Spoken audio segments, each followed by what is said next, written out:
Ce soir, par la grâce du Seigneur, nous allons parler sur comment acquiert-on l'excellence.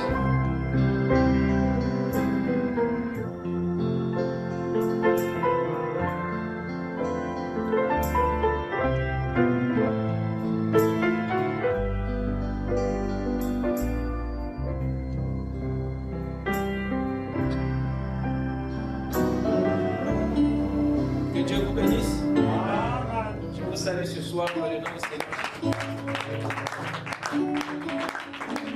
Sans plus tarder, nous allons nous lever pour lire cette écriture.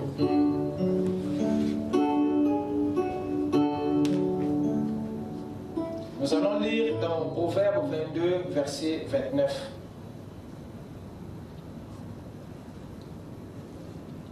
Ensuite, nous irons dans Philippiens 4, verset 8. D'abord, Proverbe, chapitre 22, verset 29.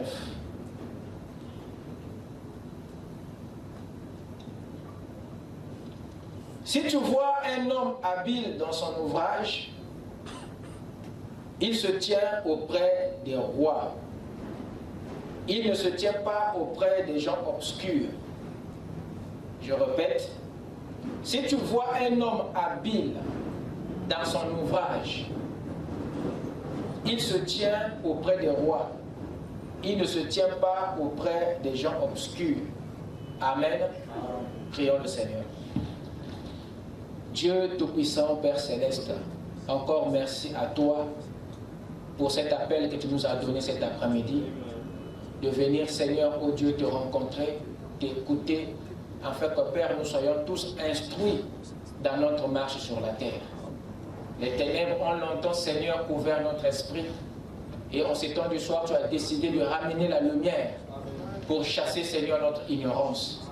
Afin que, Père, nous soyons parfaits dans notre âme et parfaits dans notre ouvrage. Ne nous laisse pas partir tel que nous sommes venus. Seigneur, que quelque chose se produise dans notre être intérieur. Tu as dit dans ta parole que nous connaîtrons la vérité et la vérité nous affranchira. Qu'il en soit ainsi ce soir. Ta parole, Seigneur, a en elle les vertus de la guérison, les vertus du changement, les vertus de la transformation. C'est à cela que nous nous attendons, Père. Alors que, oh Dieu, nous voulons que, Père, tu accordes à chacun une disposition spirituelle, une compréhension parfaite, afin que rien, Seigneur, ne soit perdu. Accorde, Père, oh Dieu, ta présence dans le nom puissant et parfait du Seigneur Jésus-Christ, notre Dieu et notre Roi. Amen. Amen. Je vous prie de vous asseoir pendant que vous ouvrez avec moi dans Philippiens 4, le verset 8. Philippiens 4, le verset 8.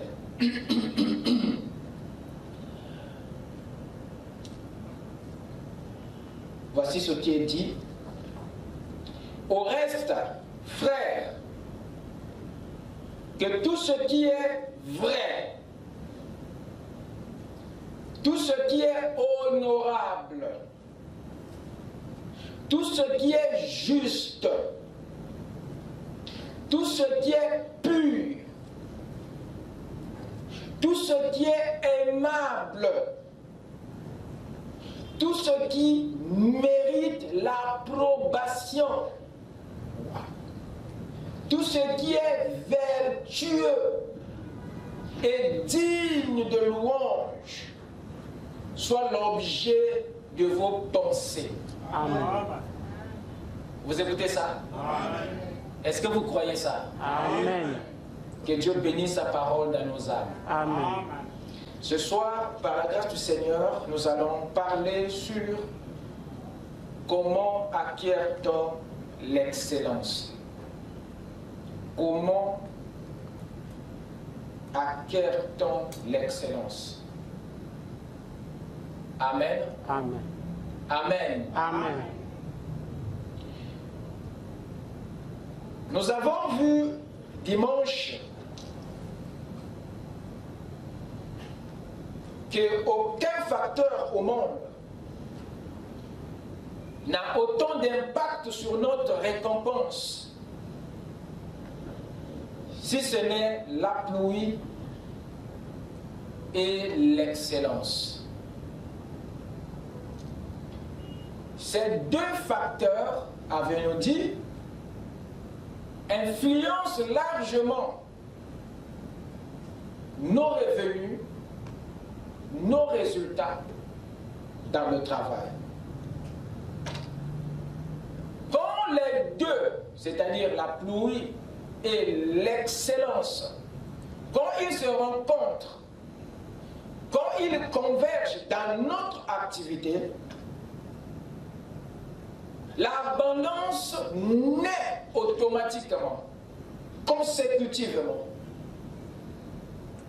Le mariage de ces deux éléments dans votre travail crée l'abondance dans votre vie. Et ces facteurs sont des détails très importants qui sont beaucoup ignorés dans le monde religieux. La pluie et l'excellence. Ils ne sont pas seulement ignorés, mais ils sont négligés. Nous ne prêtons pas, nous n'accordons pas vraiment de l'importance, de l'attention à ces éléments. Parce que pour le chrétien,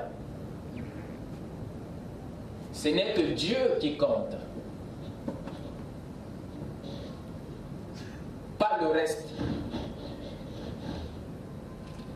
Et on s'attend que Dieu soit excellent à notre place. On s'attend que Dieu soit cette bénédiction pour nous. Mais on ne veut pas que nous soyons quelque chose pour Dieu. Nous soyons quelque chose pour notre environnement. Nous soyons quelque chose pour les autres. Nous demandons plus à Dieu que nous le demandons à nous-mêmes. Raison pour laquelle nos prières sont ce qu'ils sont. Et des fois même Dieu a horreur de passer toute sa journée à nous écouter. La pluie et l'excellence. Beaucoup de chrétiens ne le savent pas, ne connaissent pas leur place dans notre existence. Nous en parlons parce que nous ne pouvons pas aller loin avec le Seigneur. Nous ne pouvons pas non plus évoluer si nous n'étudions pas ces choses. Parce que nous avons, chacun de nous, une place sur la terre, une position. Et Dieu attend de nous certaines choses. Nous ne devons pas ignorer ce que nous avons à faire. L'action de ces deux facteurs est indispensable, vraiment indispensable dans notre vie. Pourquoi? Parce qu'elle influence ces deux choses, la pluie et l'excellence, influencent largement notre production.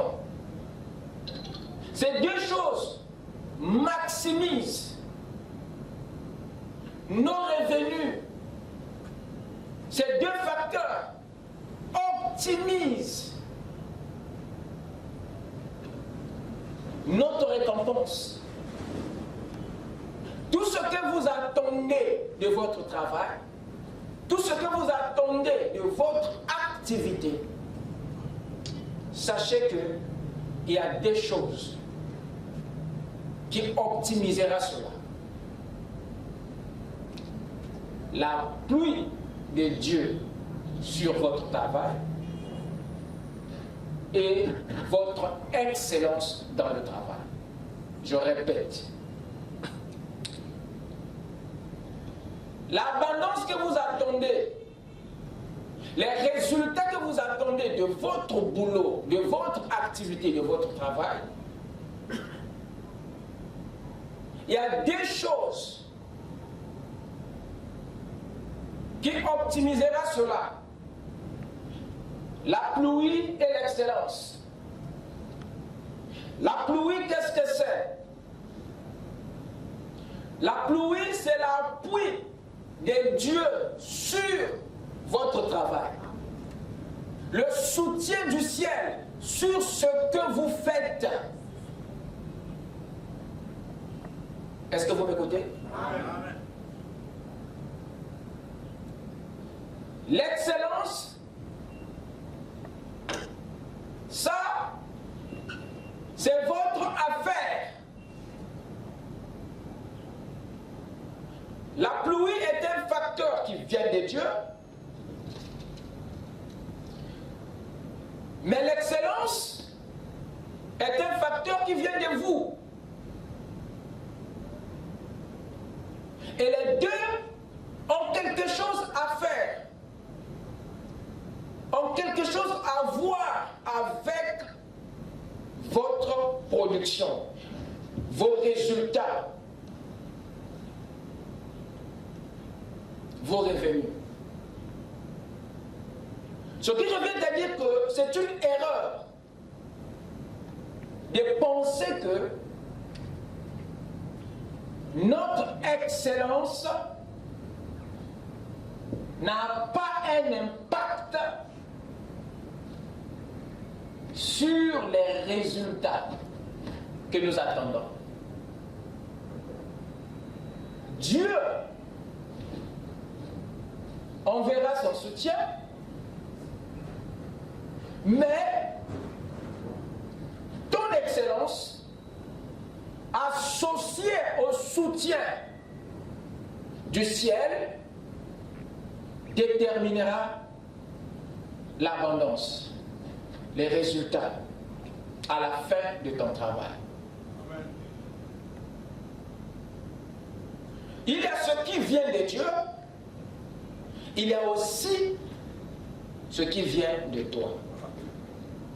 Est-ce que quelqu'un m'écoute?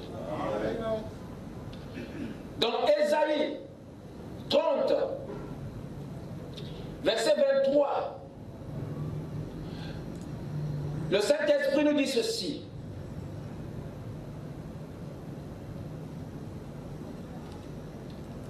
Écoutez, c'est très important de vous rafraîchir la mémoire. Alors il répandra la pluie sur la sémence que tu auras mise en terre. Dieu répandra la pluie sur la sémence que tu auras mise en terre. Donc cette pluie vient pour appuyer le travail que tu as fait au sol. Écoutez la suite. Et le pain que produira la terre sera comment? Savoureux et nourrissant. Donc cette pluie qui vient sur ton œuvre, qui vient sur ton travail, a un impact sur la production, a un impact sur les résultats. Elle contribue à la qualité, à la dimension de tes revenus. Cette pluie joue un rôle dans ce qui sortira après que tu aies travaillé. Est-ce que vous me suivez? Voilà l'impact de la pluie sur l'œuvre de tes mains. Alors il répondra la pluie sur la sémence que tu auras mis en terre, et le pain que produira la terre sera savoureux et nourrissant. Donc si vous enlevez la pluie, automatiquement les résultats sont aussi modifiés. Mais la pluie, Dieu envoie à ceux qui font quelque chose. Parce que c'est une bénédiction qui est liée au travail. Quelqu'un me suit? Amen. Ésaïe 44.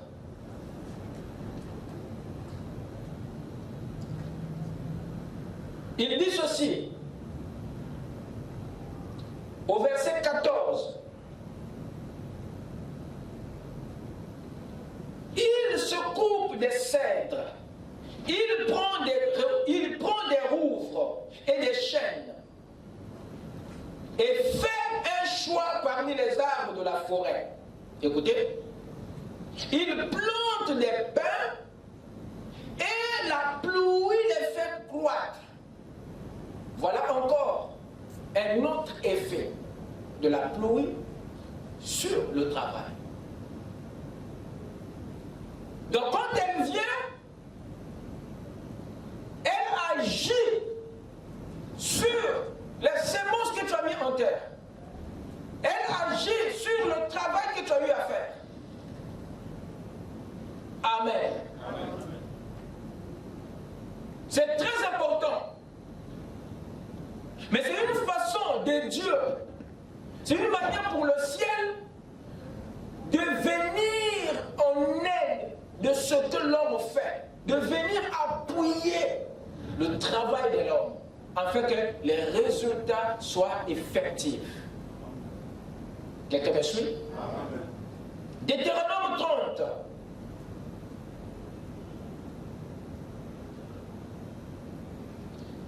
Verset 9. Moïse dit, l'Éternel ton Dieu te comblera de bien en faisant prospérer tout le travail de tes mains. Waouh! Voyez-vous, il annonce ici une bénédiction venant de la part de l'Éternel sur ton travail, l'œuvre de tes mains. Il y a une bénédiction pour le travail qui est fait. L'Éternel ton Dieu te comblera de bien en faisant prospérer tout le travail de tes mains. Écoutez, le fruit de tes entrailles, le fruit de tes troupeaux et le fruit de ton sol, car l'Éternel prendra à nouveau plaisir à ton bonheur comme il prenait plaisir à celui de tes pères. Cette bénédiction de Dieu vient pour, voyez-vous, agir sur les résultats de ton travail. Pour qu'il y ait abondance dans ta production, dans ton ouvrage, pour que les revenus de ton travail soient conséquents. Voilà l'impact de la pluie de Dieu sur le travail. La pluie est un facteur très influent. Est-ce que quelqu'un me dit Amen? Amen. Et nous avons dit qu'il n'est pas le seul facteur qui a un effet sur notre récompense, sur notre production. Il n'est pas le seul. La pluie n'est pas le seul facteur.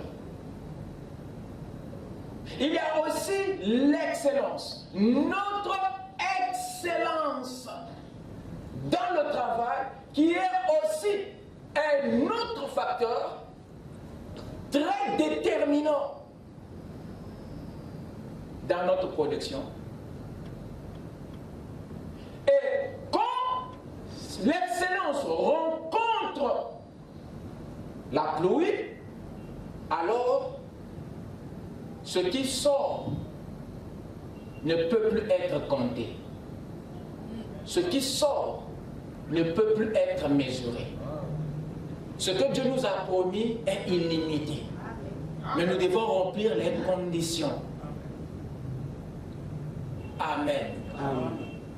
Ce qui vient après ici, c'est l'excellence. Et ça ne vient pas de Dieu. Ce qui vient de lui, c'est la pluie, c'est son soutien. Mais l'excellence doit sortir de toi. Alors comment faire quand on ne l'a pas? Si aujourd'hui nous n'avons pas, nous ne jouissons pas réellement, nous ne sourions pas, si nous ne sommes pas contents dans les revenus, dans notre récompense, dans les résultats de notre travail, quelque part, il y a quelque chose qui ne va pas. N'accusez pas Dieu parce que lui, il a eu à faire déjà sa part. Son appui est visible dans ce que tu fais. Mais ce qui diminue la portée des revenus, c'est l'absence de l'excellence de ton côté. Il y a quelque chose qui réduit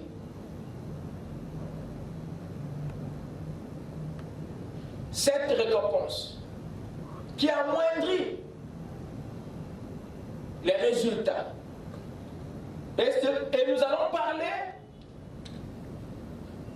de ce deuxième facteur, parce que c'est là où nous tous, nous nous retrouvons. La grande faille vient de là. Prenez avec moi Proverbe 22, verset 29.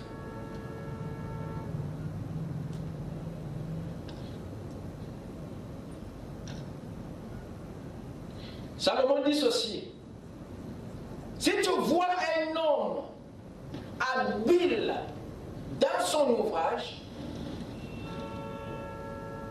il se tient auprès des rois.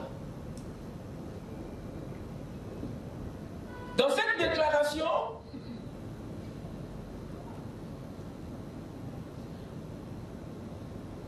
il y a un mot-clé: habile.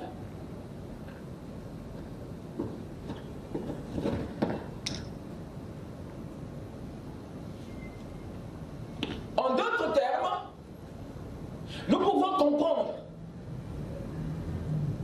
si cet homme s'est retrouvé auprès des rois,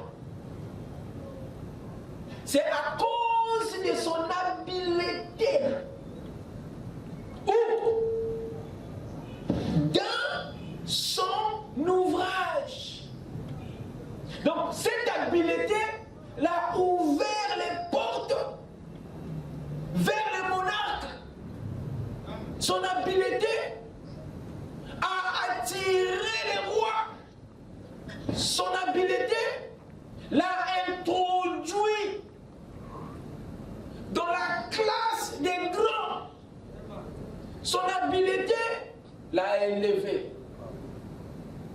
Et vous savez, auprès des rois, on ne sort qu'avec de l'or. Auprès du roi, on bénéficie d'un grand privilège. Vous êtes avec moi? Amen. Mais cette écriture est très profonde.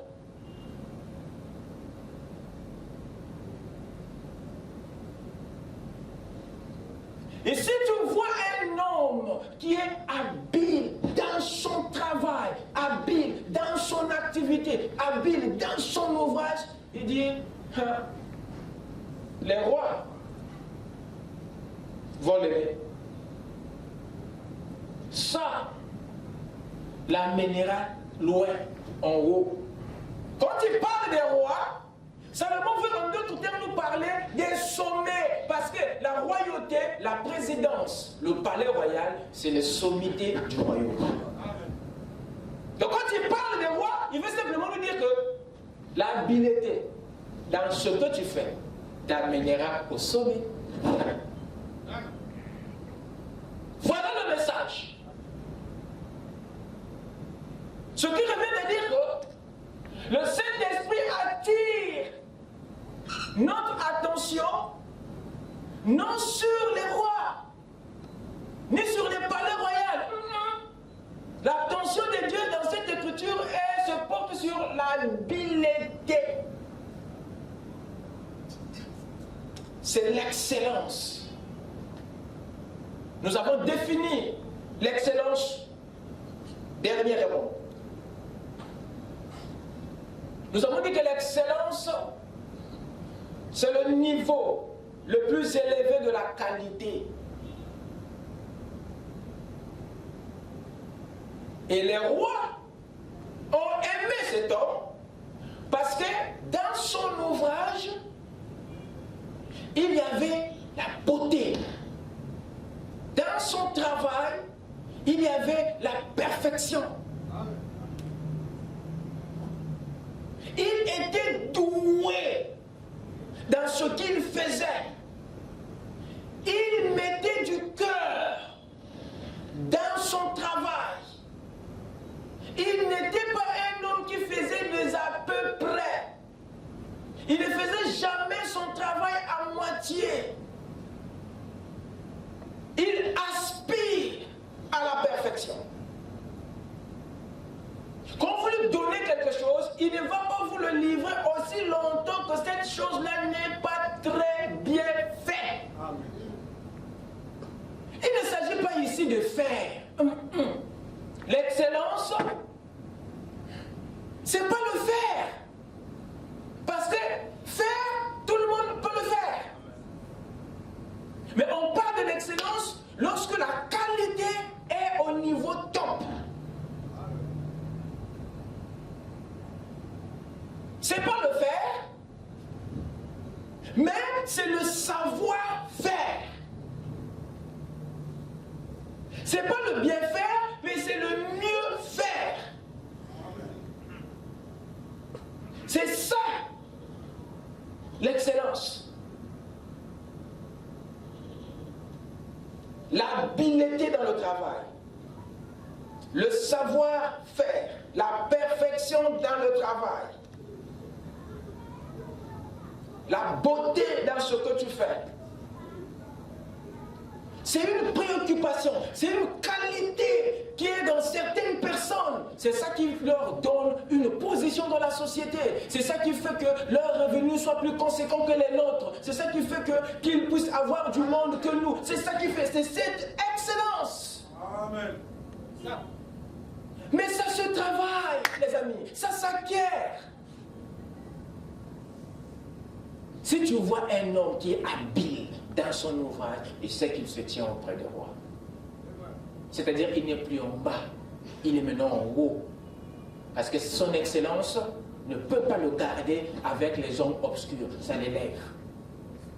Et ce sont des règles de la vie que les religieux minimisent. Il y a quelque chose que vous avez perdu.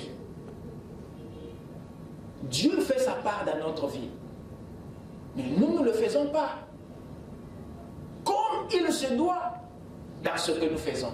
Même dans ce que nous sommes. Quelqu'un peut dire amen? Dieu aime l'excellence. En tout cas ça, toute la Bible le démontre et le prouve. Dieu aime l'habileté. Dieu aime la perfection. Dieu aime le savoir-faire. Pour ça, tu attireras Dieu. Pour ça, tu attireras les valeurs. Est-ce que vous me suivez? Dieu aime un travail bien fait.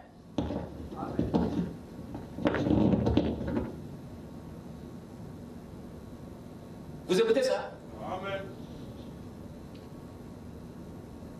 Regardez Regardez ce que le prophète dit un tout petit peu ici dans le 7e psaume, paragraphe 86. Je vais vous lire cette petite écriture.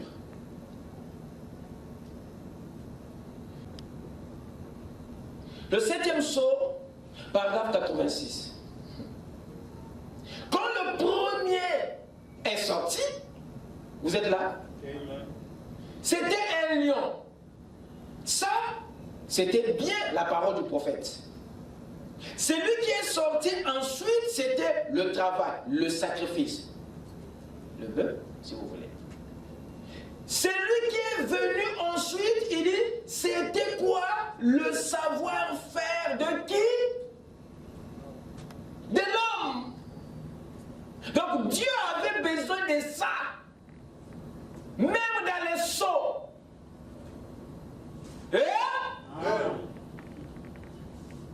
Dieu avait besoin du savoir-faire. Pas de Dieu, de l'homme. Yo kende wa.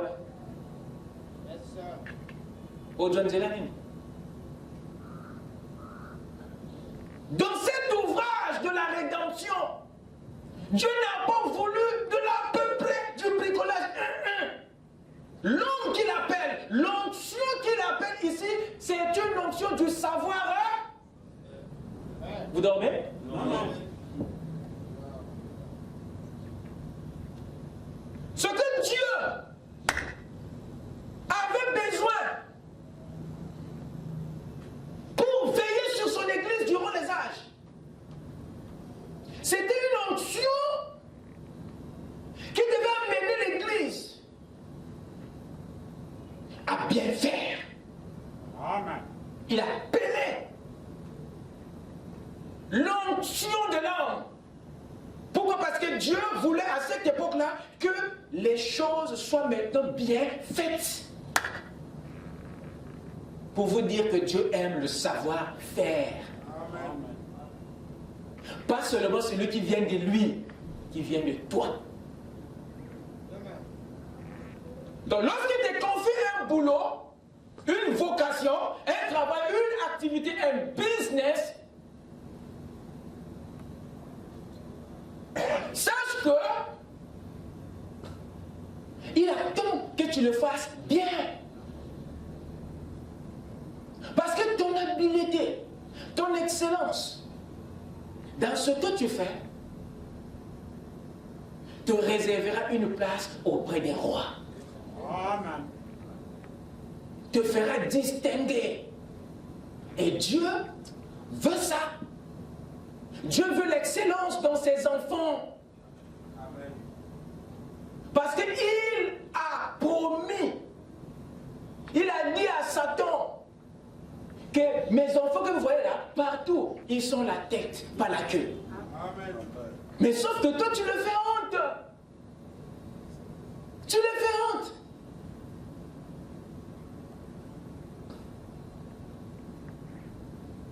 Nous allons arriver. Donc, vous voyez ici, il dit que celui qui est venu ensuite, c'était quoi? Le savoir-faire de l'homme.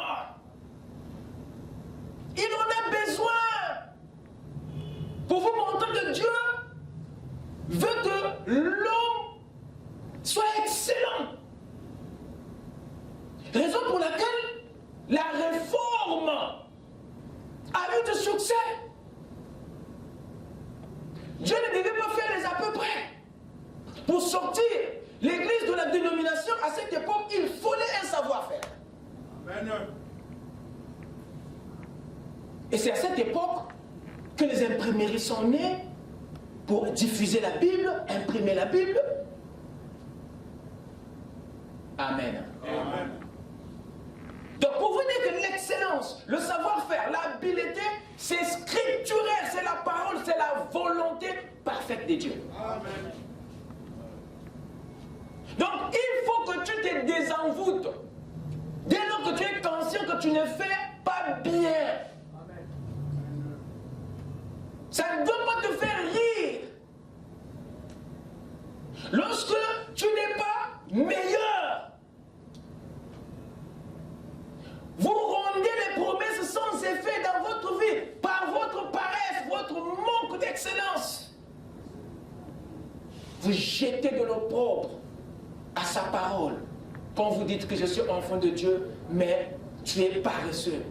Tu ne fais aucun effort pour se distinguer. Parce que ta réussite, ton intelligence glorifie le Dieu que tu crois. Amen. Amen. Quand Dieu a voulu construire le tabernacle et le temple, il n'est pas allé vers les royaumes médiocres. Il n'est pas allé vers eux. Mais il est allé vers les croyants qui étaient comment? Habiles, excellents, doués dans leur ouvrage. Amen. Il a dit à Moïse, le marché de la construction du tabernacle ne donne pas à ses frères et ses sœurs qui ne sont pas excellents. Si elle est couturière, choisis la couturière qui fait mieux dans le coin. S'il est maçon, il dit pour moi le maçon le plus qualifié. Ça c'est votre Dieu. Amen. Il dit le marché du temple, il ne doit pas aller. Tu es frère, oui c'est bien, mais est-ce que tu fais bien dans ton boulot? Je suis une fille de Dieu, oui d'accord. Est-ce que ton travail tu le fais bien? Oh, je suis chrétienne, oui. Est-ce qu'à l'école, tu fais bien? Vous écoutez ça? Amen. Quand on est fils de Dieu, on ne peut pas se conformer parmi les perdants. Tu fais quoi dans le groupe des échoués? Tu fais quoi dans le groupe des pagailleurs? Tu fais quoi dans le mauvais groupe? Tu fais quoi là-bas? Et tu es à l'aise. Un enfant de Dieu qui a le Saint-Esprit ne peut pas se conformer. Il ou elle a le goût de l'excellence. Son âme aspire à ce qui est parfait, à ce qui est meilleur. Dieu ne vous a pas appelé à la médiocrité et à la nullité, non. Dieu nous a appelés à la perfection de l'âme et à l'excellence dans votre travail. Amen. Donc il faut se révolter. Amen. Lorsque tu n'as pas de bonnes notes, tu ne peux pas être content. Amen. Quelqu'un m'écoute? Dieu ne tire pas gloire de tes échecs, il tire gloire de ta réussite. C'est ta réussite qui ferme la bouche à Satan. C'est pas ton échec. Quand le diable te vainc, Dieu est triste. Oui, monsieur. Mais quand tu gagnes, Dieu est content. Amen. Vous écoutez ça? Amen. Dieu n'est pas allé chercher les croyants médiocres, les croyants nuls, pour construire son tabernacle. Il ne les a pas voulu.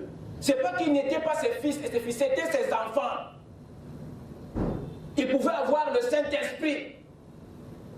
Ils étaient pieux saints.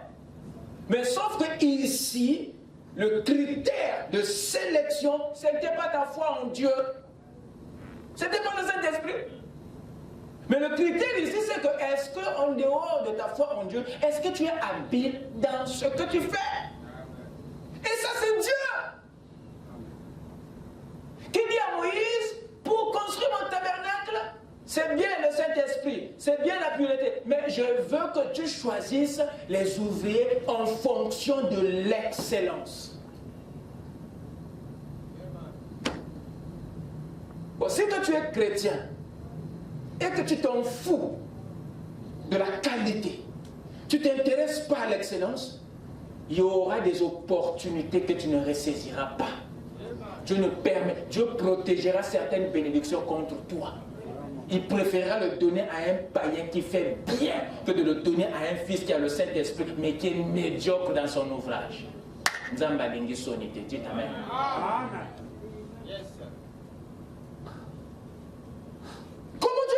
que tu n'aimes pas lire, tu n'aimes pas étudier, tu ne veux pas comprendre les matières que tu ne comprends pas. Il n'y a aucun effort à apprendre. Il y a un problème. Il y a un problème. Si en toi, il y a le désir d'être parfait dans ton âme, ça veut dire que c'est le même désir de l'excellence dans ce que tu fais. Mais où est-ce que vous êtes allés? La religion vous a ôté le goût de l'excellence. C'est la religion qui a fait son boulot. La religion a retiré le goût de l'excellence. Comme demain nous partons, comme demain nous partons, les affaires là, ça va rester. Mais entre-temps, tu dois envoyer les enfants à l'école, toi-même tu dois manger, tu dois te déplacer. Jusqu'aujourd'hui, tu n'es pas encore parti, tu es là. Tu fais comment? Au nom de l'enlèvement, tu as refusé d'apprendre. Au nom de l'enlèvement, tu as refusé de t'améliorer. Au nom de l'enlèvement, tu as refusé d'être talentueux. Et aujourd'hui, on se regarde. Tu fais comment? L'opportunité est venue, on a besoin de ceux qui ont ça. Et toi, tu avais refusé parce que demain tu pars. Mais tu es là. On fait comment? Donne des réponses. Frère Madame, quand on est ici demain, on part. Et il dit même si demain c'est l'enlèvement, je travaillerai. Amen. Vous écoutez ça? Amen. Alors il a dit à Moïse, il dit prends-moi ceux qui sont habiles, ceux qui sont excellents. C'est à eux qu'il faut donner le marché de la construction. C'est eux qu'il faut consulter. Cela veut dire quoi? Cela veut dire que ce n'est pas seulement ta foi en Dieu qui t'attire les bénédictions. Ce n'est pas seulement ta foi en Dieu qui t'attire les opportunités. C'est aussi ton excellence dans ce que tu fais. Ton habileté dans le travail. Voilà un autre facteur caché qui peut t'attirer les opportunités, les bénédictions dans la vie. Même les marchés. L'excellence. Mais vous voulez que votre foi en Dieu fasse tout. Tu crois en Dieu, oui c'est bien, mais Dieu te demande aussi d'être talentueux dans son travail.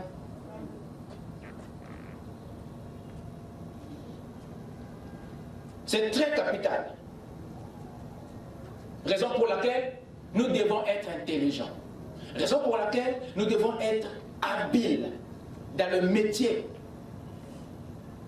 que tu fais ou que nous faisons. Nous devons être, voyez-vous, très doués. Ce que tu apprends, apprends-le de façon à être excellent demain. Ne l'apprends pas juste pour passer du temps. Tu vas le regretter. Parce que quand les vrais marchés viendront, tu seras disqualifié. Fais-le de façon à maîtriser la chose. Fais-le de manière, s'il y avait deux, que tu sois celui-là qui serait sélectionné. Vous écoutez ça? Il y a des opportunités que Dieu te donnera. Pas parce que tu es son enfant. Beaucoup pensent ici que ce qu'on a dit, c'est parce que mais faux. Tu n'as pas bien regardé. Tout ne vient pas de notre affiliation. Non. Notre affiliation détermine certaines bénédictions. Oui, c'est vrai. Mais je vous dis que toutes les opportunités qui viennent à vous, toutes les bénédictions qui viennent à vous, ne viennent pas du fait que vous êtes enfant de Dieu. D'autres viennent du fait que tu es compétent dans le domaine. D'autres viennent parce que tu es doué dans ce que tu fais. Alors, ces bénédictions, ces opportunités sont obligées d'être attractées par ton excellence. Et Dieu au ciel est content et il acclame ensemble avec les anges. Ce que toi tu ne fais pas. Acclamez le Seigneur.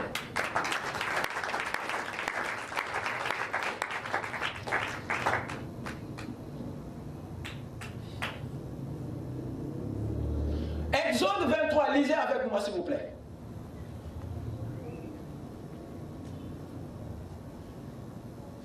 Rapidement. Exode 28, le verset 3. Moïse dit, c'est Dieu qui parlait à Moïse, tu parleras à tous ceux qui sont habiles, à qui j'ai donné un esprit plein d'intelligence. Ils feront les vêtements d'Aaron. Vous écoutez ça? Allez-y dans Exode 35.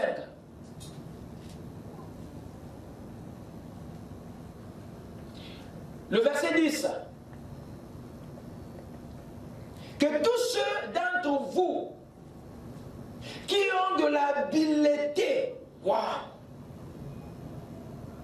C'est pas que tous ceux qui ont le Saint-Esprit, hein? Non. Le critère de l'opportunité ici, c'est pas le Saint-Esprit. Oh, que tous ceux, Moïse, que tous ceux qui ont la foi au moins, Moïse, que tous ceux qui sont réguliers à l'église, au temple,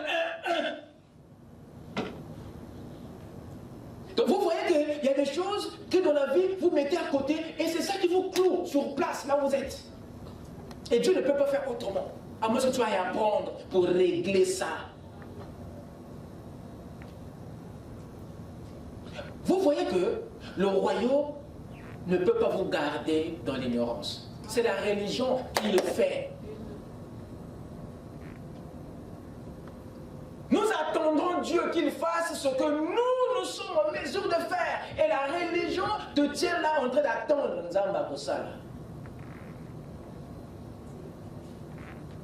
Et ce genre de serment que je donne, beaucoup des religieux n'apprécient pas ça. Parce qu'ils m'attendent que je parle sur l'enlèvement, l'adoption, et amen. Mais ça qui t'épanouit dans la vie, qui amène ta vie à se purifier, à se nettoyer, de façon que tu puisses apprendre à te prendre en charge et à glorifier ton Dieu par ta vie. Ça, on n'aime pas. La parole de Dieu ne t'a pas été envoyée pour que tu sois médiocre. Ça a été donné pour que tu prospères dans le corps, dans ton esprit, dans ton âme. Il y a un temps pour chaque chose. Il t'a donné un corps, une âme et un esprit. Dieu doit prendre soin de ces trois entités. Mais comment? C'est en amenant des enseignements qui t'éclairent. Amen. Vous êtes à l'école de la parole. Parce que si je ne vous enseigne pas, je serai responsable de votre échec. Dieu s'est prononcé sur tout. Et vous devez savoir. L'église, c'est le lieu approprié pour apprendre tout au sujet de la vie. Amen. Vous écoutez ça? Amen.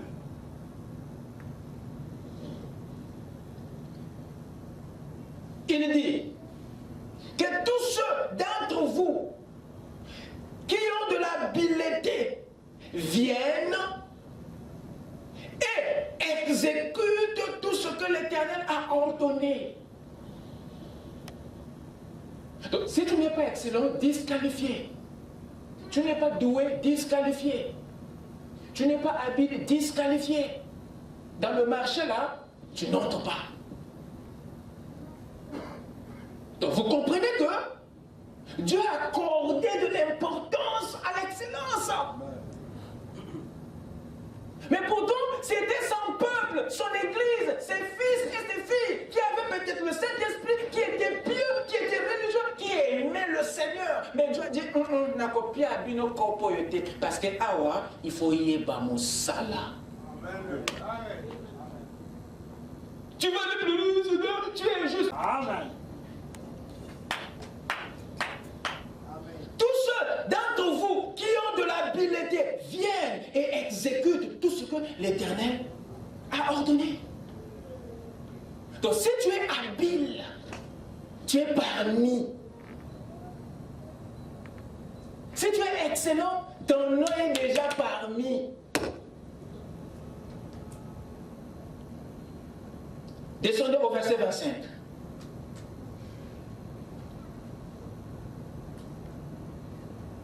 Toutes les femmes qui avaient de l'habileté, oh là là, il n'y a pas que les frères, même les sœurs. Ils étaient soumis aux mêmes critères. Donc vous comprenez que ça, Dieu s'attend à ton excellence. Donc le critère qu'il avait imposé pour les frères, c'est le même pour les sœurs. Ce qui veut dire qu'il veut que tu fasses très bien ce que tu fais. Il dit toutes les femmes qui avaient de l'habileté, il dit filèrent de leurs mains et elles apportèrent leur ouvrage. Des fils teints en bleu, en pourpre, en cramoisi et du fin lin. Verset 26. Toutes les femmes dont le cœur était bien disposé et qui avaient de l'habileté, de l'excellence, celles qui étaient douées, il dit quoi? Filèrent du poil de chair. Ça veut dire qu'il y avait d'autres qui ne pouvaient pas filer correctement, parfaitement. Vous choisissez parfois des restaurants. Ah, on a bien dit, ah, on a bien. Même si on a aussi au kokende. Pourquoi? C'est la touche. C'est l'excellence. Vrai ou faux? Ouais. Alors, si tu es Aser, parce que Aser, la Bible nous dit que c'est elle. C'est lui qui avait la touche dans l'hôtellerie.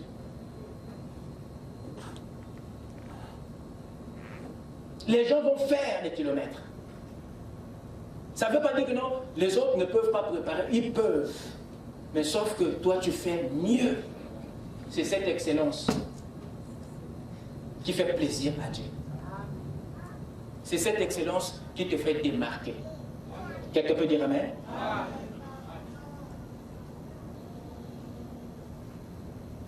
Dieu veut que nous soyons parfaits dans l'âme, excellents dans notre ouvrage.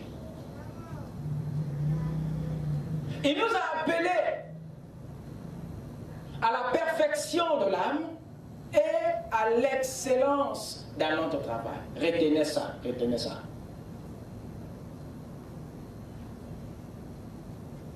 Mais il me semble qu'il y a quelque chose qui n'améliore pas la réputation des chrétiens dans ce qu'ils font. Pourquoi vous n'êtes pas réputé? Pourquoi vous n'êtes pas renommé? Il y a une différence, je vous en prie, entre la renommée et la popularité. Vous écoutez ça? Amen. Jésus avait la renommée. Amen. Mais Saoul et Esaü avaient la popularité.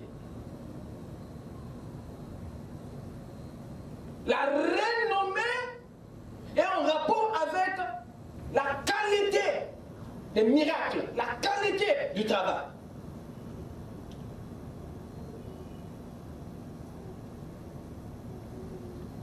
Et les chrétiens n'ont pas cette réputation, n'ont pas cette renommée. Les autres ont pris parce qu'on ne veut pas se mettre au travail. Ce qu'on produit est discutable. Mais parfois, ce que le païen produit, et tu fais comment? Tu vas l'envier. Il y a un soloka. Je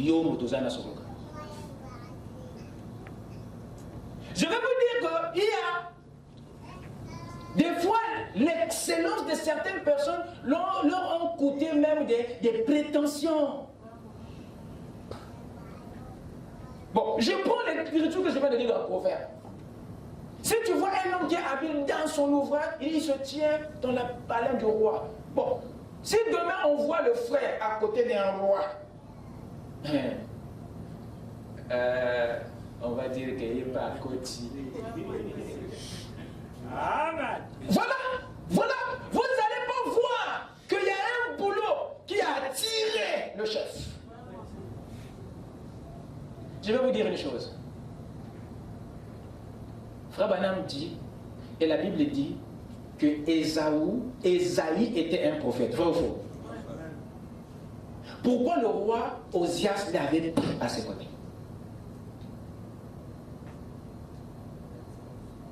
Voilà.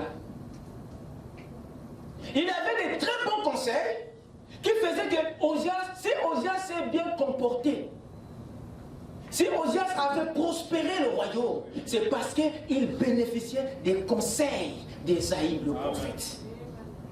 Donc ce qui a amené Ésaïe auprès du roi, c'est son talent de prophète, son don, son excellence.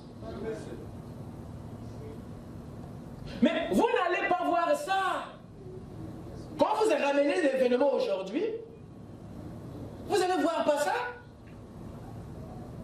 Tout ce que vous allez voir, mais vous oubliez que le pasteur Nice nous a donné un témoignage pour Centrafrique, où même le président de Centrafrique l'avait intéressé pour écouter sa sagesse. Et il était parti, il a conseillé le président.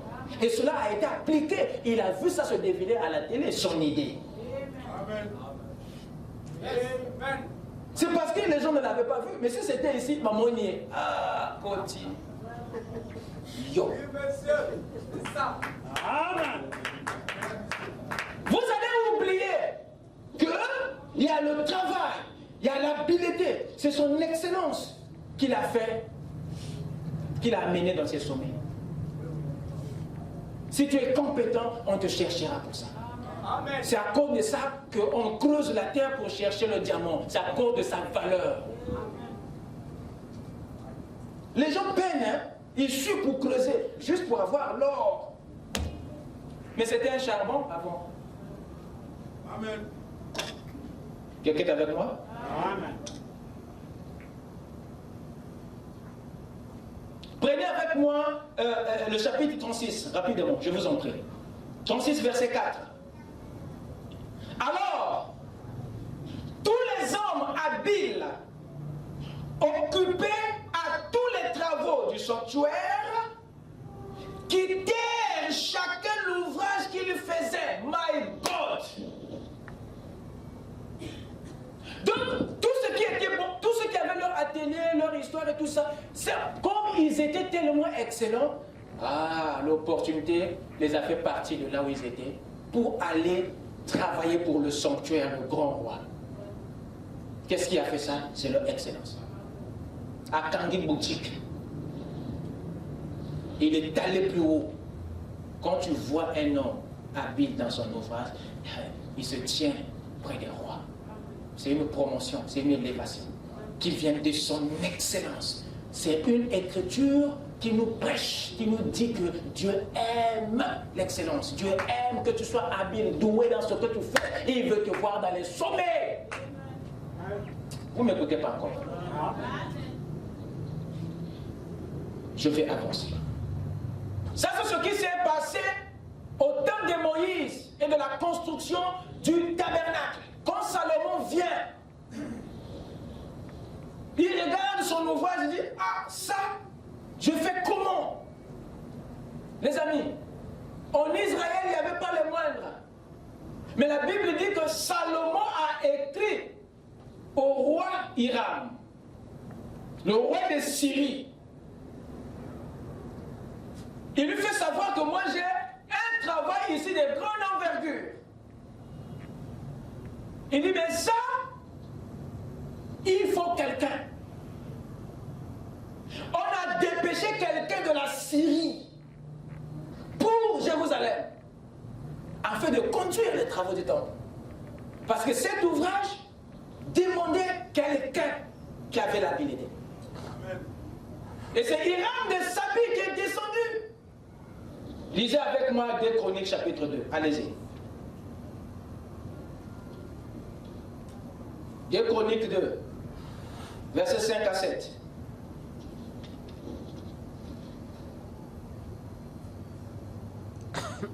La maison que je vais bâtir doit être grande, car notre Dieu est plus grand que tous les dieux.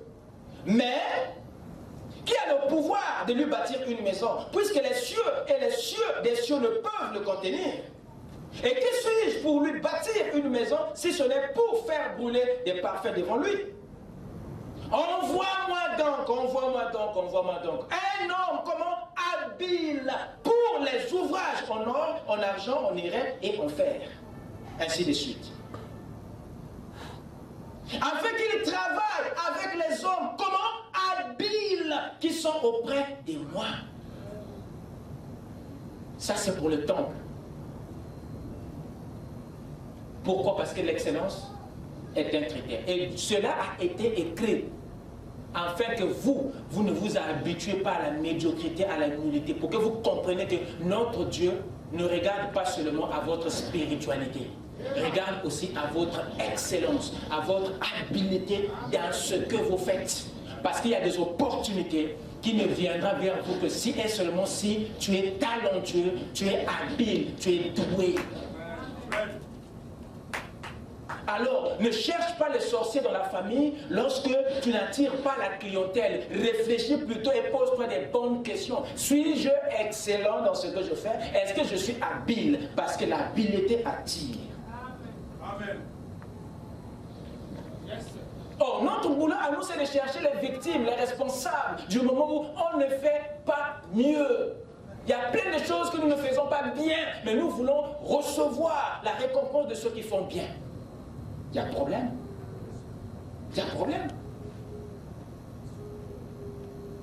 Il y a de ces malheurs qui viennent de notre propre façon de faire. Il y a une sécheresse qui vient par notre manque d'expertise. On te montre comment bien faire. Non, tu ne fais pas. Toi, tu fais pour te faire. Alors qu'ici, il n'est pas question de faire, il est question de bien faire ou de mieux faire. Même laver un tissu, n'importe qui peut laver. Mais bien laver, c'est autre chose. Voilà pourquoi vous partez dans des pressings. Parce qu'eux, ils lavent mieux. Ils ont des astuces pour enlever les tasses que toi, tu ne peux pas enlever. Ils ont la capacité de mieux faire.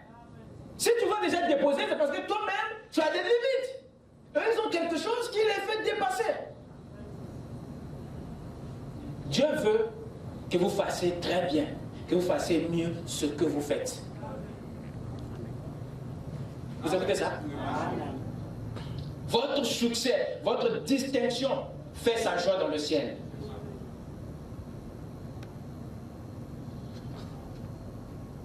Il y a beaucoup d'écritures dans la Bible, je vais bientôt terminer, qui montrent que Dieu attend de nous l'excellence. Plein. Par exemple, dans Matthieu 5, verset 13, il a dit ceci. Il dit,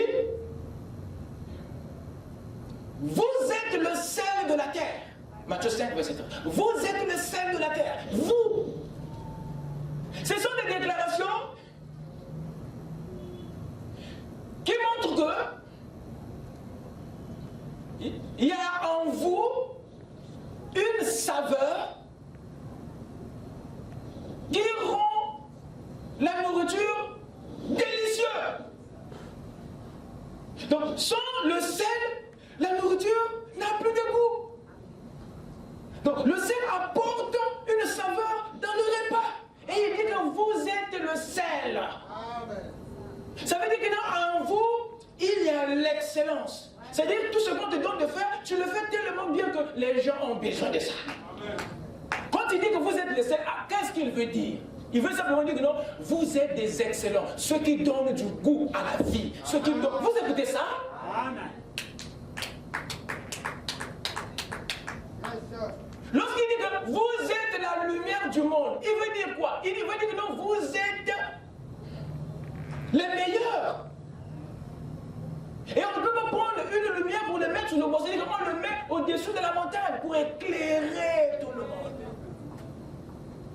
Donc s'il y a quelque chose que tu fais, ce que tu fais là est bien visible, est bien vu. Ces écritures-là n'étaient pas dites juste sur le plan spirituel, non. Non.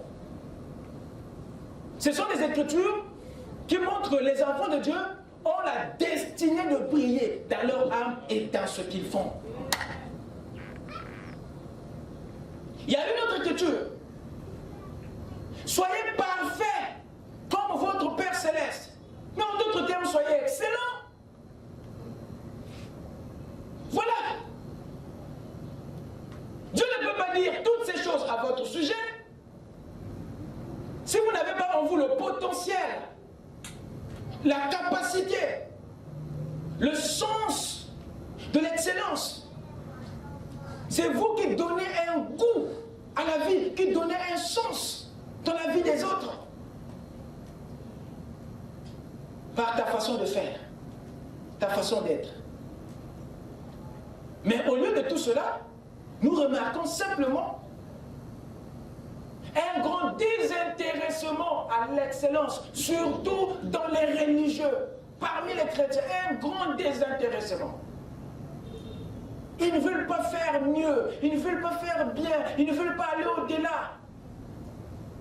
Ils se contentent, alors qu'ils ont le potentiel qui peut rendre la vie agréable. Ce n'est pas étonnant que la Bible ait dit que les fils des ténèbres sont plus intelligents que les fils de la lumière. La Bible a dit ça. Simplement parce qu'il y a quelque chose en vous auquel vous ne répondez pas. C'est pas que Dieu l'a fait ainsi, vous a donné tout le potentiel. Mais sauf que vous avez été, quel est le mot? Comme incriminé intérieurement. C'est le travail de la religion. Je vais vous lire ça. Allez-y avec moi dans Luc 16, rapidement.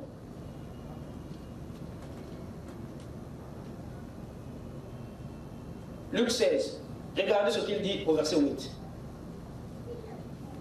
Le maître loua l'économe infidèle. Le maître le loua. Mais il est comment? Il est infidèle. Mais on l'apprécie. Moi je vous ai dit, hein, il y a des qualités dans le diable que Dieu apprécie. Amen. Le type là, il a des qualités que Dieu apprécie. Voilà pourquoi il cherche parfois les services de ce bandit-là. Ça ne veut pas dire que Dieu approuve son cœur. Il y a de ces qualités que Dieu veut même voir chez vous. Vous écoutez ça? Amen. Je ne parle pas du mal de son état de cœur, non. Le diable est au service de Dieu, vous le savez, non? Oui, monsieur. Mais qu'est-ce que Dieu utilise en lui? Mais ses capacités. Il y a des choses que vous ne pouvez pas faire, mais lui peut. La Bible dit, Dieu et ses fils étaient en réunion au ciel. Il a dit, qui peut séduire Akab? Personne n'a donné une bonne réponse. Celui a parlé, tu as dit non, Michael, tu as Paulab, oui. Et toi, tu as dit non, c'est pas ça. Mais la Bible dit qu'un esprit monta des ténèbres. Il donna son opinion. Dieu dit, bingo, c'est ça. Alors on va le faire. Il est parti, il a bien fait. Hé, les amis, regardez, quand Dieu donne une mission à Satan, il le fait bien. Regardez Job. Dès qu'il a eu la note de service, il est descendu le même jour. Le même jour, il a coupé tout. Job a reçu combien de messagers? Le même jour, le gars s'est assis sur le tas de son. Il ne blague pas, il est excellent. Frère Branham dit même Kaye est très habile dans son travail. Kaye était très habile. Vous voyez ça? Mais toi, Dieu te dit seulement de faire une chose, aïe aïe aïe. Amen.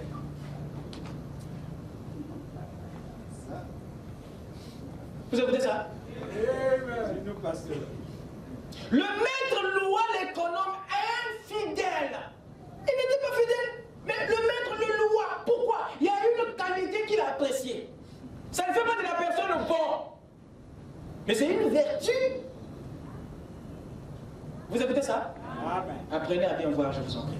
Le maître loua l'économe infidèle de ce qu'il avait agi prudemment. Car les enfants de ce siècle sont plus prudents. Dans d'autres versions, il se dit plus intelligents, plus éclairés. Ils sont plus prudents à l'égard de leurs semblables que ne le sont les enfants de la lumière. Vous. Voilà pourquoi vous travaillez pour eux. Voilà pourquoi ils vous embauchent dans les compagnies qu'ils créent. Parce qu'ils sont smart. Chose que toi aussi tu peux faire. Mais pourquoi tu ne le fais pas? Pourquoi tu ne crées pas ta société? Tu attends quoi?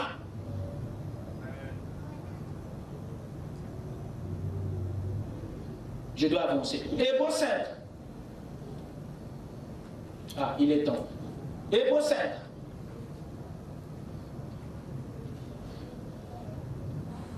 Hébreux 5, commencez la lecture à partir du verset 11. Le Saint-Esprit n'est pas d'accord de l'esprit médiocre que la religion a implanté dans les enfants de Dieu. Dieu, le Saint-Esprit n'est pas d'accord. De cet esprit de paresse. Et ici, il vient nous blâmer. Paul dit quoi? Au verset 11. Nous avons beaucoup à dire là-dessus. Et des choses difficiles à expliquer. Et parce que vous êtes devenus longs à comprendre, il y a quelque chose qui est arrivé aux enfants de Dieu. Ils sont devenus longs à comprendre les choses qui leur sont destinées. Ils n'arrivent plus à les saisir. Pour une raison ou une autre. Ah, fatigue. Ah, et ça, et toi. Un esprit de la médiocrité qui les amène à abandonner au début tout ce qu'ils commencent. Tu viens de faire que le premier pas, tu es déjà KO. Vous avez chaque fois besoin des jours, du temps pour faire les choses qui n'ont pas du temps, besoin du temps.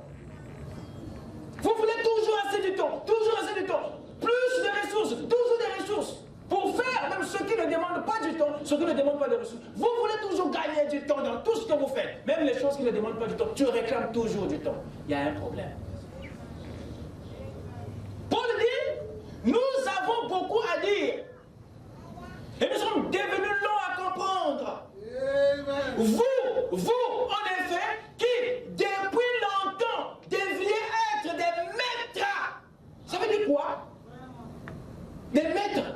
C'est-à-dire des maîtrisards, ceux qui maîtrisent le domaine, ceux qui sont excellents dans leur domaine, ceux qui sont doués.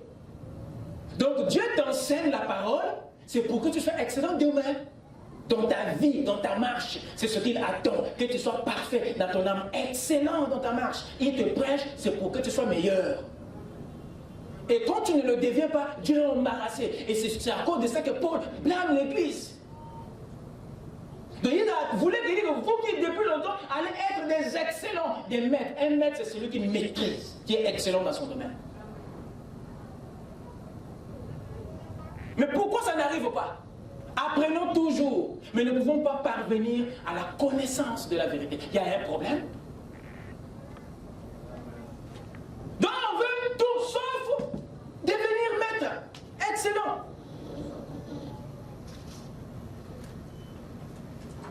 Vous voulez qu'on vous parle de la perfection de l'épouse, mais entre-temps, vous ne faites aucun effort pour être parfait. J'ai des faiblesses, parce que... Kali.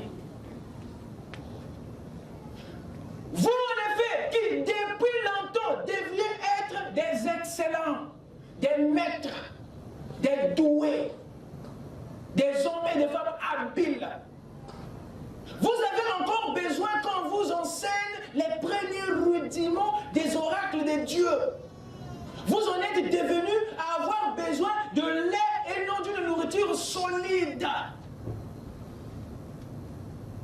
Or, quiconque est au lait n'a pas l'expérience de la parole de justice, car il est un enfant. Mais la nourriture solide est pour les hommes faits, pour ceux dans le jugement et est exercé par l'usage à discerner ce qui est bien de ce qui est mal. Amen. Vous écoutez ça? Amen. Donc il me semble que les chrétiens ont perdu une qualité, même le sens à discerner ce qui est nul de ce qui est bon, de ce qui est bon, de ce qui est agréable, de ce qui est agréable, de ce qui est parfait, excellent.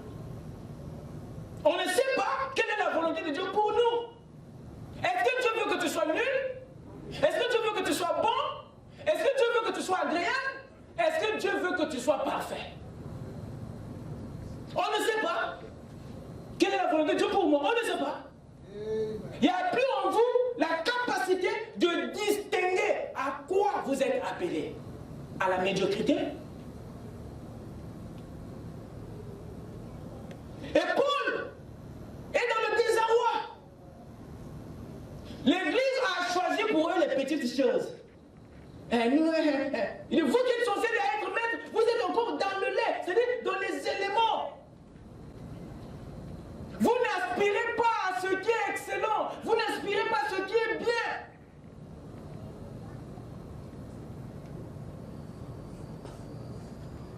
Dans la marche, nous, on n'aspire pas à la qualité. Dans la vie, on n'aspire pas à ce qui est vertueux. À la maison, on n'aspire pas au bon comportement. On n'aspire pas à ce qui est... Non, il y a quelque chose qui ne va pas. Amen. Voilà pourquoi Philippiens dit, ce que nous venons de lire, c'est par là que je vais terminer. Vous allez devoir me pardonner. Philippiens 4. Il dit ceci, verset 8, regardez, il dit, au reste frères, que tout ce qui est vrai, je dois l'écrire, il cite, que tout ce qui est comment un vrai, 2, tout ce qui est honorable, 3, tout ce qui est juste, 4, tout ce qui est pur, 5, tout ce qui est aimable, 6, tout ce qui mérite l'approbation, tout ce qui est vertueux, il dit tout ce qui est digne. Vous écoutez ça? Tout ce qui est digne de louange, soit comment? Soit l'objet de vos pensées. Amen. Ça veut dire que vous, autant qu'enfant de Dieu, vous devez aspirer à ce qui est vrai, pas le faux. Tout ce qui est faux, tu passes. Toi, c'est le vrai que ton âme a besoin. Tu dois aspirer à ce qui est honorable, qui est respectable. Tu dois aspirer au souligner, à ce qui est juste, à ce qui est pur, à ce qui est aimable, à ce qui est acceptable, à ce qui est vertueux, à ce qui est digne. La volonté de Dieu est que tu passes du vrai à ce qui est digne. Voilà là où tu dois être. Et Paul dans Hébreux 12, il a ajouté au verset 2, ne vous conformez pas au siècle présent. Il dit, mais soyez transformés par le renouvellement de votre intelligence, afin que vous discerniez. Ça veut dire que beaucoup n'ont plus la capacité de discerner, de distinguer. Il dit, afin de discerner quoi? Il dit, la volonté de Dieu. Il dit, 2, ce qui est bon. 3, ce qui est agréable. 4, ce qui est parfait. Paul nous invite à discerner ces choses. La volonté de Dieu est difficile à distinguer. Pourquoi? Parce qu'elle se conforme à notre volonté. Et beaucoup ne peuvent pas voir. Maintenant ici, il y a le bon, il y a l'agréable, il y a le parfait. La volonté de Dieu pour toi aujourd'hui, ce n'est pas que tu sois nul, non. Ce n'est pas que tu sois bon, non. Ce n'est pas que tu sois agréable, non. La volonté de Dieu aujourd'hui pour ta vie, c'est que tu sois parfait dans ton âme, excellent dans ce que tu fais. Parfait tes dons parfaits dehors. Si tu donnes un ouvrage à faire, tu dois le faire parfaitement. Mais sauf que les chrétiens n'ont plus ça. Ils ne savent pas qu'est-ce que Dieu attend de nous. Et le fait d'ignorer ça, ça fait que nous soyons nuls, médiocres. Or, la seule chose qui restaure le discernement de ce qui est bon, de ce qui est agréable, de ce qui est agréable à ce qui est parfait, la seule chose qui restaure ce discernement, Paul a dit au début du verset, il dit que c'est quoi? C'est notre insatisfaction à la condition actuelle. Quand il dit ne vous conformez pas au siècle présent, il veut simplement dire que non, soyez insatisfaits de votre condition actuelle. Or, toi, tu te plais dans la médiocrité. Vous voyez, les autres sont premiers, tu es dernier, tu te plais. Les autres réussissent, tu échoues, tu te plais. Les autres font bien, toi tu fais même pas, tu fais même pas des efforts, et tu es content d'être la queue, et tu es content. Donc tu te plais, tu te conformes. Et là, il y a un problème. Or, Paul dit, il dit, ne vous conformez pas. Donc qu'est-ce qui se passe? Il dit que nous devons être insatisfaits de la condition actuelle. Ça c'est un. Il dit deux, il dit, soyez transformés par le renouvellement de l'intelligence. Il faut que votre pensée, votre façon de voir les choses, votre façon d'approcher les choses change. Une fois que ces expériences ont lieu dans votre être, c'est là que le discernement est restauré. Vous pouvez maintenant savoir quelle est la volonté de Dieu pour vous. Et la volonté de Dieu pour vous, ce n'est pas que tu sois nul, ce n'est pas que tu sois bon, ce n'est pas que tu sois agréable. La volonté de Dieu est que tu sois parfait dans ton âme, excellent dans ce que tu fais. Que Dieu vous bénisse.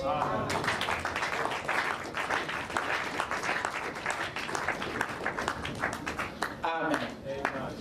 J'ai trop pris du temps pour poser les fondements. On va continuer dimanche. Amen. Soyez attents, je vous en prie, parce qu'il y a plein de choses que nous allons voir très très importantes. Je n'ai même pas donné la clé pour acquérir l'excellence. Donc c'est le dimanche quand nous allons voir ça et on va lire le prophète. Amen. Lèvons-nous.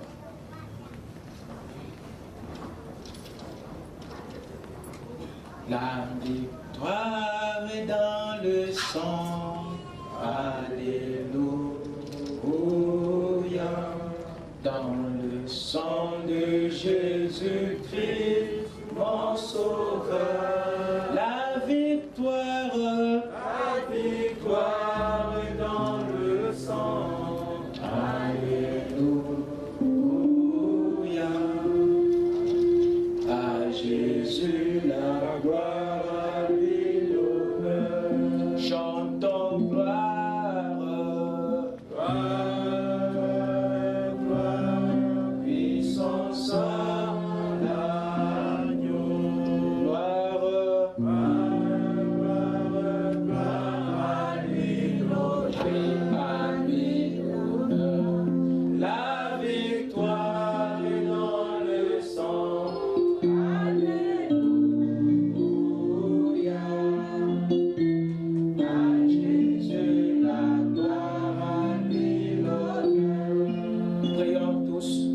Chacun puisse dire un mot à son Dieu.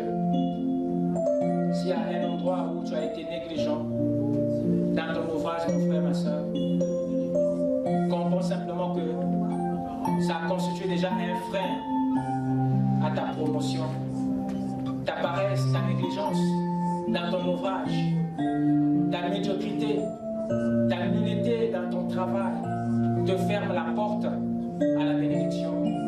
Te ferme la porte à certains privilèges, te ferme la porte à la gloire.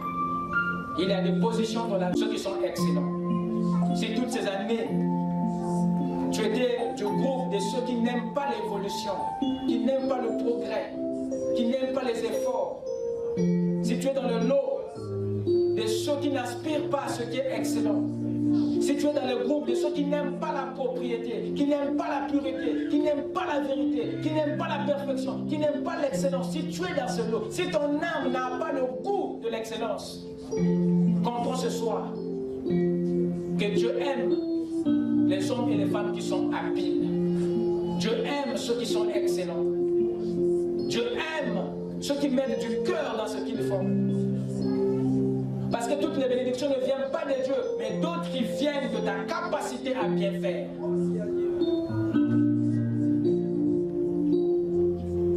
Et à l'époque de Luther et de Wesley, Dieu avait répandu une onction du savoir-faire. L'esprit de l'habileté, l'esprit de l'excellence. Et il a réclamé ça de l'homme. Voilà pourquoi Luther et Wesley étaient excellents et Dieu les a couronnés. Il veut que toi aussi, tu commences. Si tu es un écolier, apprends à bien faire tes cours, apprends à bien étudier. Aspire à être parmi les meilleurs. Au travail, efforce-toi à toujours terminer la tâche qu'on te donne. Peu importe ce que c'est. Apprends à bien faire ce qui t'est donné de faire. Car ton savoir-faire te donnera une position dans la société, t'élèvera au milieu des rois, t'amènera loin, t'ouvrira des portes. La clé de l'exception, la clé de la distinction, c'est le savoir-faire. Si tu fais mieux que nous tous, nous viendrons vers toi. Si tu fais mieux que nous tous, Dieu viendra vers toi. Dieu enverra des opportunités à toi parce que tu fais mieux. Et Dieu aime ceux qui font bien parce que vous reflétez une partie de sa nature. Mais les chrétiens aujourd'hui ne veulent faire aucun effort, ne veulent même pas aller au-delà de leurs talents, ne veulent pas même aller au-delà du bon, au-delà de l'agréable. Ils ne veulent pas entrer dans l'excellence, dans le parfait. Ils attendent tout de Dieu. Alors qu'il y a certaines choses que l'arbre ne peut pas porter, seules les branches peuvent le faire. Tu veux bien gagner dans ce que tu fais. Tu veux être bien récompensé dans ce que tu fais. Sache une chose, mon frère, ma soeur. Il y a déjà une main invisible de Dieu sur ton travail. Mais cela ne suffit pas. Dieu veut que tu développes l'excellence. Dieu veut que tu sois habile. Dieu veut que tu sois compétent. Dieu veut que tu fasses bien, mieux ce que tu faisais mal hier. Et tu verras que les portes t'ouvriront. Cela augmentera tes recettes. Cela t'ouvrira des portes. Lorsque tu vois un homme habile dans son ouvrage,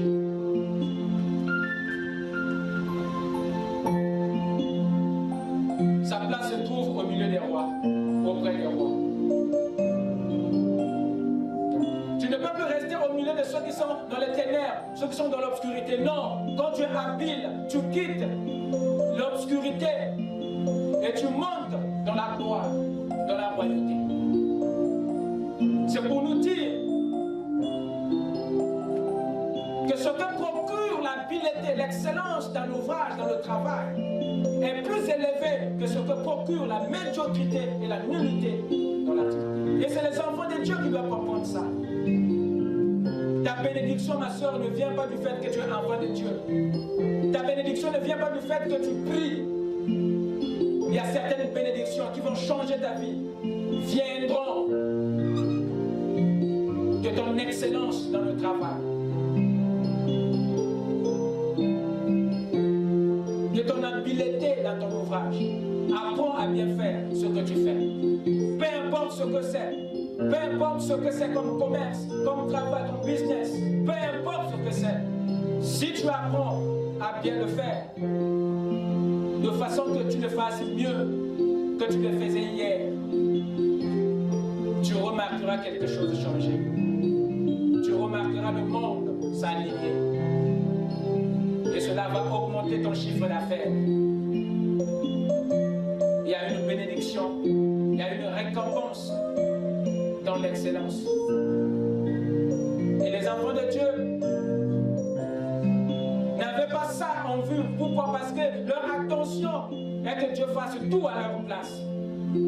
Que ce soit Dieu qui attire les clients, que ce soit Dieu qui amène l'argent, que ce soit Dieu qui augmente le salaire. Non, non, non. La Bible dit dans Jérémie, maudit soit quiconque qui fait l'œuvre de Dieu avec négligence. Dieu n'encourage pas la médiocrité. Dieu n'encourage pas la paresse. Dieu honore la qualité. Raison pour laquelle ce message t'est destiné afin de purifier ta façon de faire et que tu accèdes à l'excellence. Seigneur notre Dieu, nous te remercions, Père, de nous avoir remués d'un côté et d'autre ce soir. Merci, ô Dieu, de nous avoir pris dans ta main, comme le souverain sacrificateur prenait la gerbe pour la jeter d'un côté et d'autre. Certains épis pouvaient tomber, mais ce qui est important, c'est que cette gerbe soit secouée. Père bien-aimé, merci de nous avoir réveillés, car certaines valeurs qui nous apportent des récompenses ont été piétinées, ignorées et oubliées. Et nous sommes devenus agressifs envers toi. Nous sommes devenus méchants dans nos réclamations, dans nos revendications, alors que, Père, il y a des choses que nous ne faisons pas. Nous voulons que Dieu soit assidu envers nous, alors que nous sommes nous-mêmes paresseux. Nous négligeons même les choses que nous savons faire. Comment, Seigneur, allons-nous prospérer? Avec cette mentalité, comment allons-nous, Seigneur, attirer, augmenter avec cette façon de faire les choses? Nous ne respectons même pas ce que nous faisons. Nous ne respectons même pas notre propre travail. Nous allons au travail en retard. Nous faisons les choses avec beaucoup de lenteur. Seigneur, nous sommes déchus de la grâce.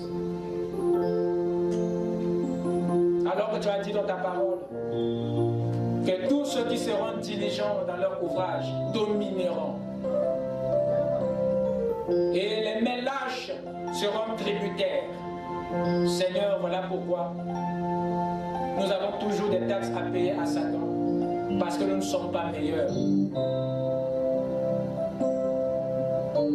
Oh Dieu, délivre ton peuple. Il y a beaucoup d'échecs dans la vie de tes enfants parce que nous avons aspiré à la médiocrité alors que nous devons aspirer à l'excellence. Dès ce soir, Seigneur, nous chassons cet esprit de médiocrité. Nous chassons cet esprit de paresse. Nous chassons cet esprit de lenteur qui nous cloue sur place, qui nous prive de nos bénédictions.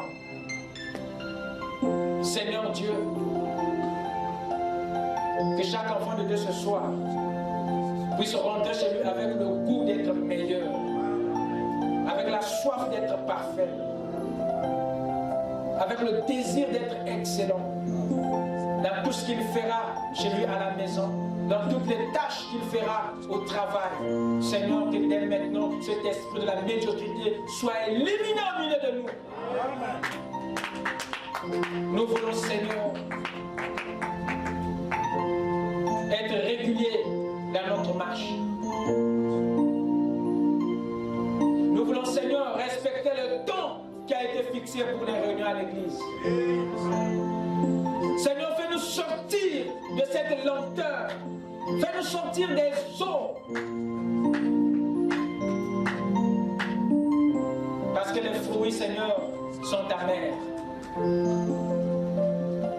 Permets, ô Dieu, que nous soyons aussi ce que tu vas choisir aujourd'hui pour bâtir ton temple qui est notre âme. Seigneur, choisis-nous sur la base de notre excellence, de notre amour dans le travail. Que nous puissions aimer le travail de l'âme. Et choisis-nous, Seigneur, sur base de cette excellence. Car la maison qui doit être bâtie bâti par des esprits diligents, des esprits habiles. Voilà pourquoi l'apôtre Paul dit que nous sommes ouvriers avec Dieu. Si Dieu nous a choisis, c'est parce que nous remplissons ces critères. Seigneur, agis au milieu de ton peuple. Pardonne notre négligence. Pardonne notre paresse. Et la trompette que tu as sonnée aujourd'hui, c'est une trompette de la résurrection, Seigneur. Nous croyons que nous sommes sortis de la rêverie, nous sommes sortis de la lenteur, nous sommes sortis, Seigneur, de la médiocrité, Seigneur. Bénis ton peuple et que dès ce soir, Seigneur, qu'un jour nouveau se lève, qu'un soleil, Seigneur, puisse briller, éclairer notre vie, Seigneur, de façon que nous tous ici, nous aspirons, comme a dit Paul dans Philippiens, que nous aspirons tous à ce qui est vertueux, à ce qui est vrai, à ce qui est honorable, à ce qui est excellent, Seigneur, que nous puissions aspirer, Seigneur, à ce qui est meilleur. Bénis ton peuple, Père. C'est toi qui donnes le vouloir. Laisse, Père, que nous désirons tous être parfaits à tous les niveaux. Accompagne-nous, Père. Donne à chacun un retour excellent dans sa maison. Et que le sommeil de tout un chacun soit doux et paisible. Réconforte, Seigneur, les éprouvés. Console, Seigneur, les veuves, les orphelins et les orphelines. Et que ta main, Seigneur, se porte sur ton épouse. Et que ce qui manque à nous, Seigneur, nous soit accordé par ta grâce. S'il y a un lendemain, Père, accorde à chacun de nous une santé de fer pour continuer à te servir dans ces corps de chair. Bénis nos esprits et que cette parole reste en nous, Seigneur, de façon que nous devenions, Seigneur, cette parole. Bénis les efforts de ton peuple et que ta venue, Seigneur, nous remplisse de joie. Pour le reste, Père, reçois l'honneur, la gloire, dans le nom puissant et parfait du Seigneur Jésus-Christ, notre Dieu. Amen. Que Dieu vous bénisse.